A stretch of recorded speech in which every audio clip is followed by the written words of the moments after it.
Alright, on the heels of lockdown, we get this.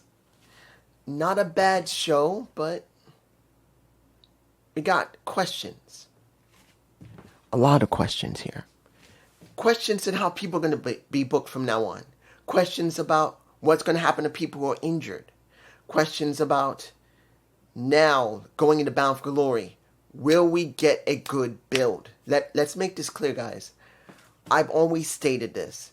It is important that whatever you do in your promotion, when you're building to your pay-per-view, you give a good amount of story to most of your matches. They don't always need story, but you need to have it, particularly if you haven't noticed, AEW has not been doing great stories lately. Yes, we're going into All In, but there's not a lot of hype behind it, weirdly enough.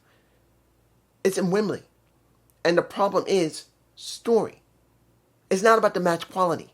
As I said in my previous video, the match quality will not be the issue. It will be the storytelling that goes with it. Because if there's no story in the ring or out of the ring, what do you actually have? Basic sloppy amateur wrestling that doesn't have a story. It's about a guy just trying to win a match. And that's not enough. It's the reason why wrestling is the way it is. It's about creating a tale of one good person versus a bad person because of a circumstance. Either because of wealth or power or title or protecting family. It's got to be something. Revenge, it must be something. And if you don't have it, the majority of your matches are not going to make any sense. And that's what I think is going to be the major problem with All In. There's just not a lot of story there. Just so many matches. And many of them made no sense. But now, look at WWE. They got a strong story, but it's an old one. And honestly, and I'm being honest here, I still love WWE. I still love NXT, even though I can't always review it because, as I've stated, what I have right now, I have a ruptured Achilles. I can't stand on my feet all the time. It's one of the reasons why I haven't been able to keep uploading videos consistently. I'm not perfect. I mean, there were sometimes I didn't do it, sometimes I did. But not being able to stand all the time makes it very difficult. But I still love WWE. I still love NXT. When I get a chance, I'm going to watch Heatwave after All In. I'm going to watch it and review it. But it hasn't really got much stories there. Very few. Sammy's, his story. Solo Sequoia, not bad. Jacob Fatu, so-so. The Bloodline storyline, which revolves around all of it, is an old story, like I said. But there's nothing else. Then you got TNA. We just had Lockdown, where most of it was story. Good matches, but a lot of story. And right now, we're on the heels of it, setting to go to Bound for Glory. What do we got here? Let's say this. Opening, where we have Burlington, I believe that's Burlington, Canada, Ontario, Canada. An interesting show. Elijah versus a... Did I really care about this match between Bear Bronson and Elijah? Not really. Not really. He wants revenge on what the system's been doing. And he did win, but then he got his ass handed to him. So he will be having a feud with the system. Is that good? Don't know yet. Don't know. Next match. Agent Zero and Skylar. Now, understand, after Lockdown, we found out that Ali has a punctured lung. It takes about 3 weeks to a month to heal. If you're going to be clear, even though they say it could take a week to close the puncture, it could take about a couple of weeks to near a month for full recovery. Now I'm botching here. I think the reason I'm botching here is that right when this story was getting good, between Hunch and Ali, he gets hurt. Probably when the splash happened. That might have been when it happened. Maybe. It's hard to tell. They were having a really rough match. But when he had his match with Trey Miguel against Agent Zero and Skylar, who had to take the place of Ali, once the match was over, and it was Trey who got the win. It was Trey over Skylar because Skylar's the one who's been getting the pins a lot lately due to the fact the story is about what's going to happen with Skylar. Because Hotch has already made his mind up. He's never going back to Order 4. Not going to happen. He's made his mind up. But Skylar is now the question. Because Skylar, he still cares about his friend. He sees him as family.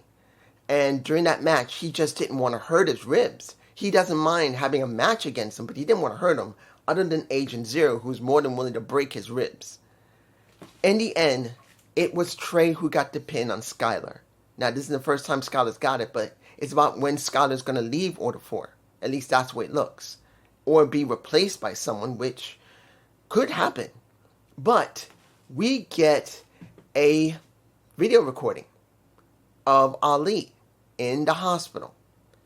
And he does a promo saying, "You and I went to war, and look what it's costed us. You said you're going to put me in the dirt, you almost did, but you gave me a punctured lung. But we need to do something. We need to stop this. Truce.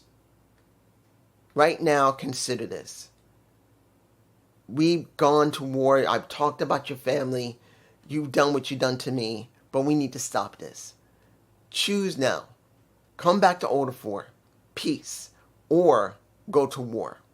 So that means either you come back or we're going to end this the way you're not expecting. And pretty much Hotch was not going for it when he had Trey right by his side. This is a big question of what they're going to do and I do believe they're going to build this to Bound for Glory.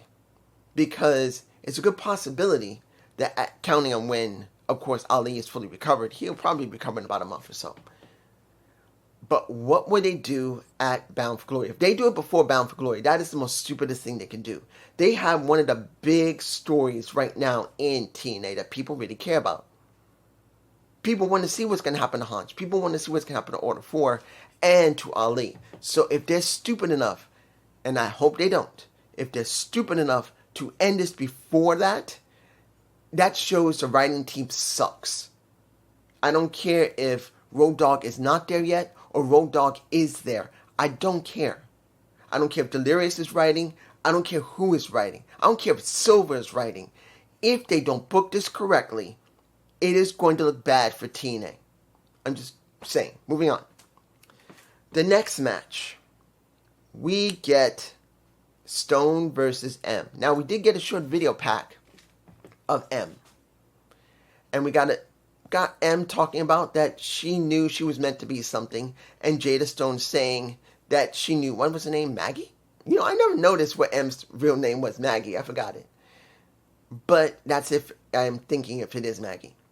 But the point here is this. They both know each other. And Jada knew it for quite a while until she decided to go with Ash by Elegance and the Elegance brand. I'm going to tell you this. The match was alright. It was. But there was no way I could see Jada Stone winning. If they let Jada Stone win, it'll be just like Maya World. And if you guys didn't know what I said about Maya World in the last couple of weeks since she won her TBS title, she means nothing. I'm making it clear.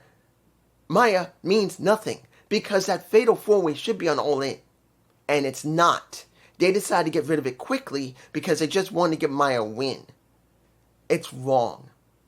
It's so wrong. And if they let her go up against Persephone, they should have built this up way earlier than before. Because that's rushing Persephone versus Maya. And that's if they do that. If they do that. As far as I'm concerned, they hurt Maya by not letting her have her Fatal 4-Way match on the card of All In. But I was worried that Jada Stone was going to get the same treatment, and she didn't. She lost that match clean. And now, M is the first Knockouts television champ. Is she the best person for that? If you wanted to put on someone young, new, fresh, yes. If you wanted to have someone more seasoned that can give them more prestige, then no. But we don't really have anybody like that. Rosemary is out. Allie is only just returned. And there's no real major amount of knockouts that have been there more than 7 to 8 years other than Alicia to hold that title. And I take nothing away from Alicia. She's a great manager. But as a pro wrestler, she's an average wrestler at best. And that's not meant to insult her. Her true strength is talking, looking like a smoke show, and basically making someone else look better than herself. That's just how Alicia is. As a wrestler, I would have wished there was somebody there like a Jordan Grace or a...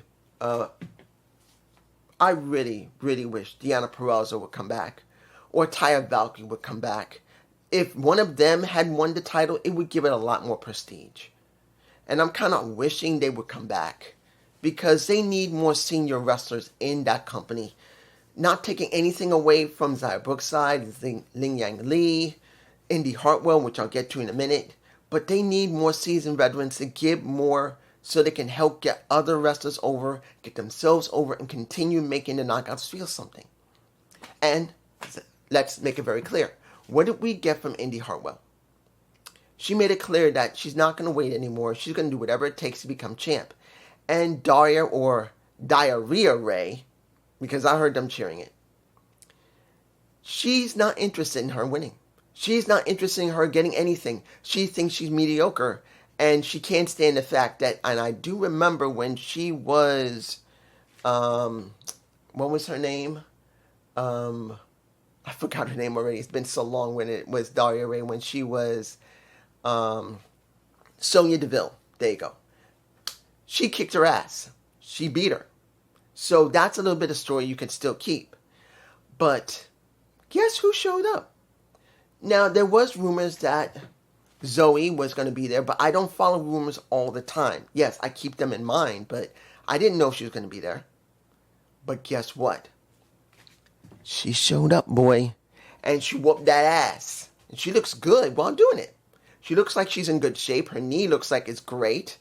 Was it her knee that popped out of place, or was it her ankle? I can't remember which one. But she looks great. She's working well. Beautiful. But now, how are they going to book her? This is going to be the biggest question, guys. And if anyone says below, oh no, not another former WWE girl or WWE guy going into TNA, stop it. I know I don't get that often. Very rare.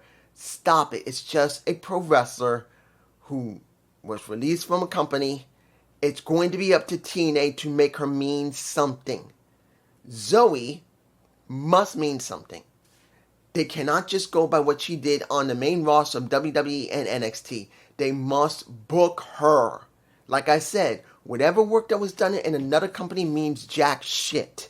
It counts on the company they're in to make them mean something. If they keep the persona they had from the company, fine. They just got to build on top of it. Stories or more expand their character.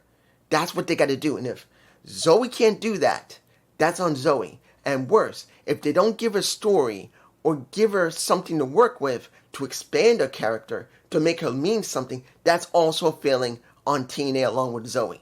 It can be both of them or it can be singular. Doesn't matter.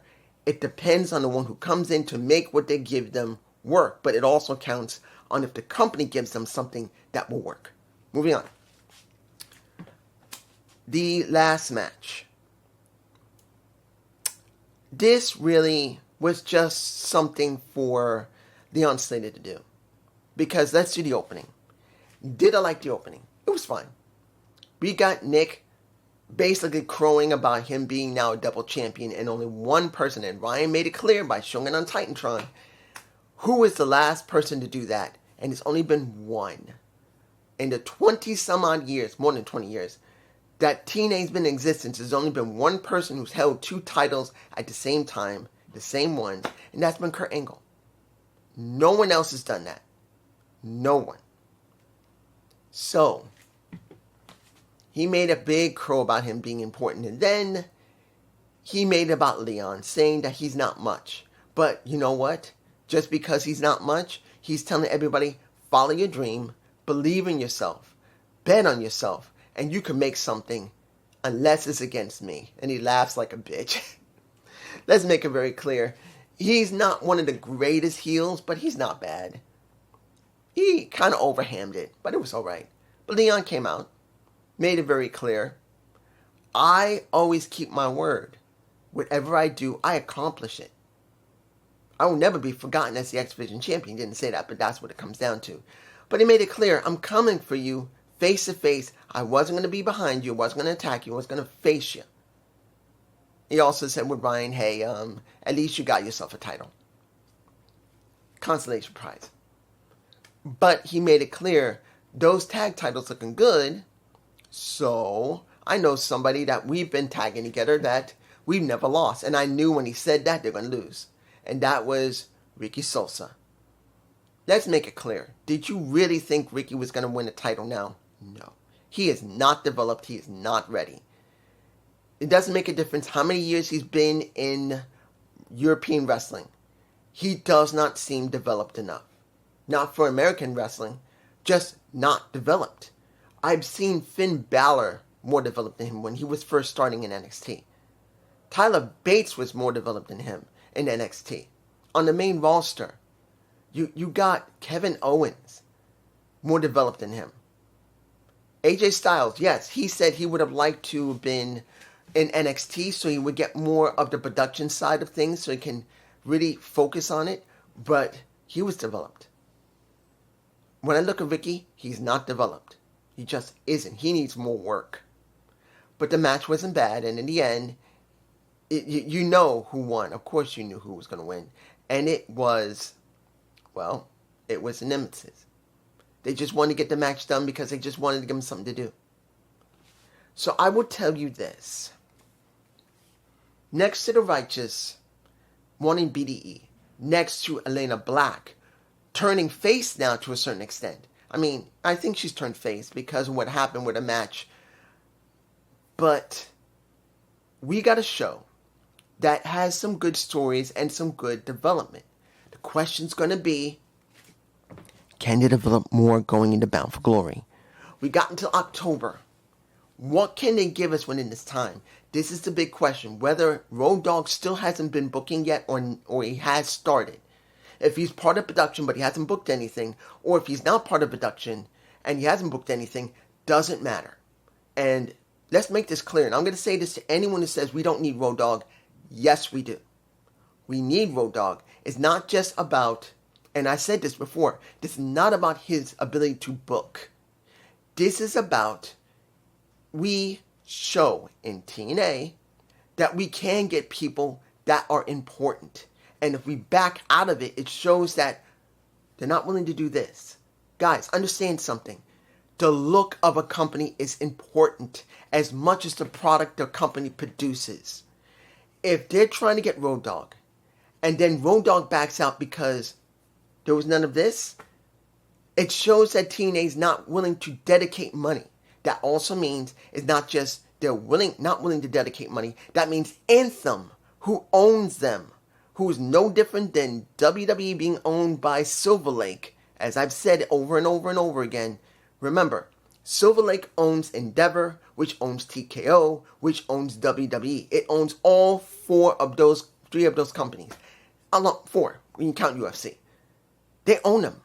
But they want to make the most amount of money with the most minimal amount of work. If we get that from Road Dogg, it just shows Anthem is no different. And we already know that things have not been perfect when it comes to TNA, and especially when it comes to the budget. If Anthem is not willing to fork out some more money for TNA to be able to expand itself, because remember, TNA needs to expand itself if it's going to be able to keep going the way it is. Because sooner or later, WWE is going to drop their ass. The minute they do, the question is going to be, can they survive without someone helping them? That's going to be the big question. But this is just me. Peace.